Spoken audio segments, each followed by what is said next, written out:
Did you know? I've got a list of words here that I want you to know what the meanings of are. And you tell me after listening to this whether it'll collapse the economy, the fiction economy in every country in the world. Did you know that the word government means to govern and control lives? That's what it literally means.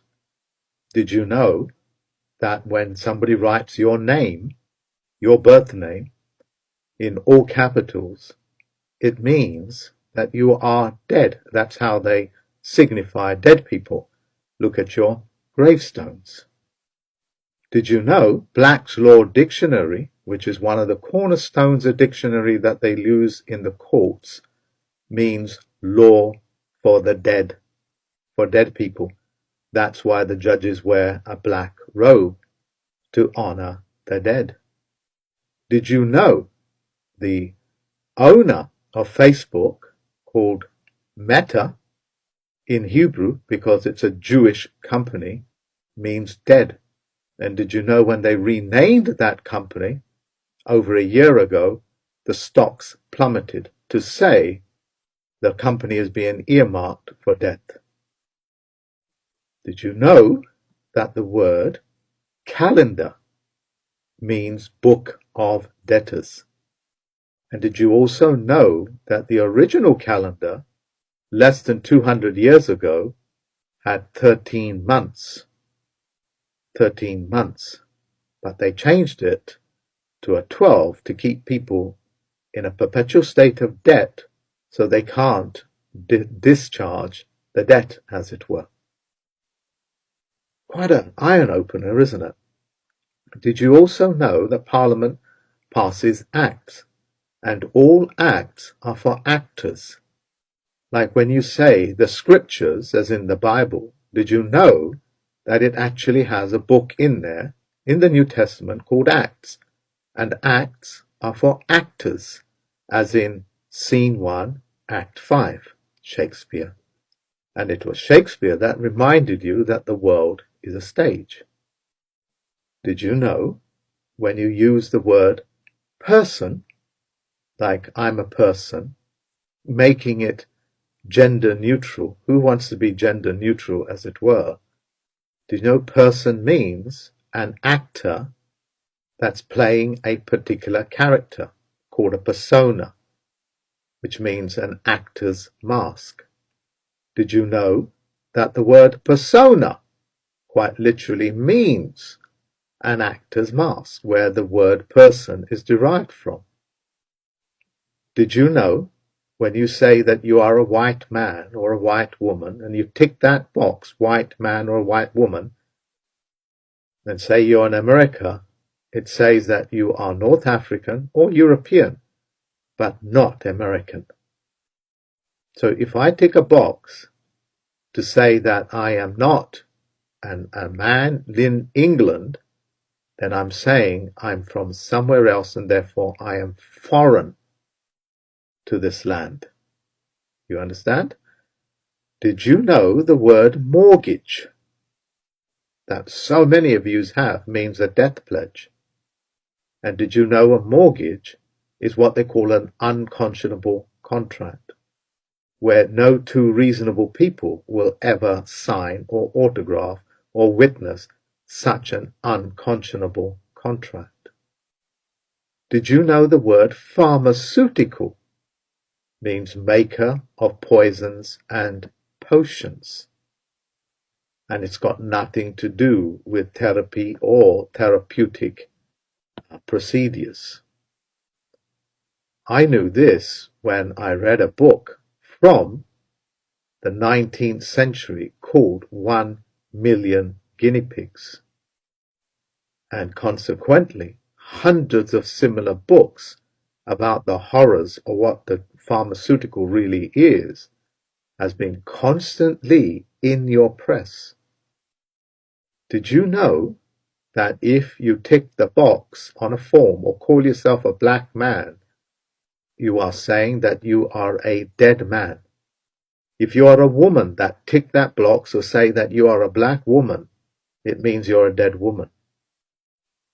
Did you know if you call yourself a Nigerian, it quite literally means a dead man or a woman? Did you know that the river Niger that runs through Nigeria means where you float dead things? Did you know that if you claim to be human, you are quite literally broadcasting to every court in the world, to every jurisdiction in the world, that you are a monster, and a monster may never inherit their offspring, their blood, or have any heritage?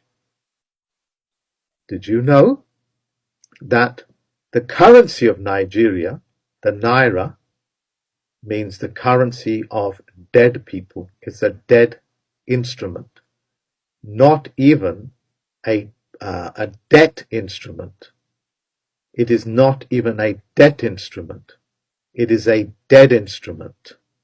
That's why Nigerians, if they're found having dollars and etc., which are dead instruments, they go to prison. Quite incredible, isn't it? If I've got US dollars, I can go to prison if I've got US dollars in my pocket, being, in England. Did you know the word swear, as in swear to tell the truth, the whole truth, and nothing but the truth, or swear on the Bible, or swear on the American Constitution, or any charter or oath, means that you are blaspheming and you are doing the very opposite of what you think it means. So if I swear at you, what are you going to do to me? You're going to come fighting, aren't you? Yet your presidents, your judges, your courts, your constitutions, your Bibles, your faith instruments have all of them. You have been swearing at them, and you have allowed other people to swear on those scriptures, on those notes, what they call faith notes. Did you know the word solicitor means a prostitute? It means a licensed prostitute to lie. And the license is given to them by the London Bar Association. Did you know, quite literally, the word black in virtually every language that we have checked on means one thing and one thing only. It's another word to signify dead. Now that I've just only revealed kind of 18 words to you, if those 18 words were taken, purged out of your vocabulary, out of your culture, out of the schools, out of the universities, out of the banking institution, out of the governments, what do you think it will do to an entire country? So imagine that you Americans, because it's going to start with you Americans, when you purge your country of using these words, what do you think will happen? You will take back your country. That's what you'll do. You'll take back your money. You'll collapse the banking world. You'll collapse the necromancy. That means instruments of death. You will remove all power, the ability to use these words on you and against you. I have given you, through the global constitution and the judicial notice, the mechanisms to shut down your entire de facto government and purge all of these very bad, pernicious people out of your lives, out of your country. I've given that to you. And everything that I have said here has already begun. The change has already begun. Thank you very much for listening to me.